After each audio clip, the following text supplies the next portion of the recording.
Hello, in this video we'll be treating the setting, language and style in Othello. For the setting, the play is set in Venice and also Cyprus. Most of the actions were based in the confines and geographical locations of Venice and also the confines and geographical locations of Cyprus. The setting of Othello, which is Venice, is characterized by the ethno-racial politics of the people in Venice and also Cyprus.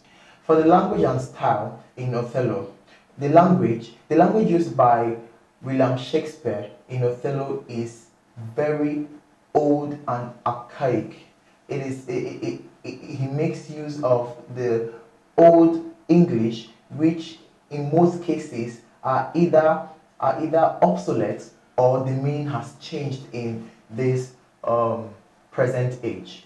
He also makes use of metaphors by comparing directly two components in the play. He also makes use of simile, whereby he compares two things using as and like with characters and situations in the play.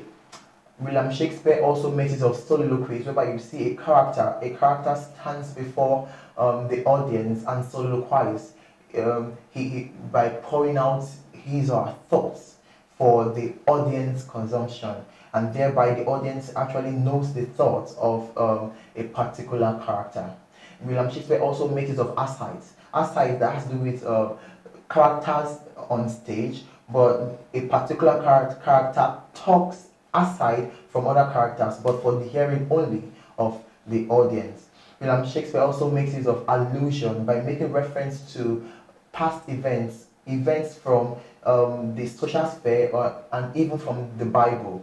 He also made use of repetition by repeating certain references and certain incidences in the play. So this is basically the setting, language and style used by William Shakespeare in Othello. In the next video, I will be treating the themes embedded in Othello, that is the central messages William Shakespeare seeks to send across the readers.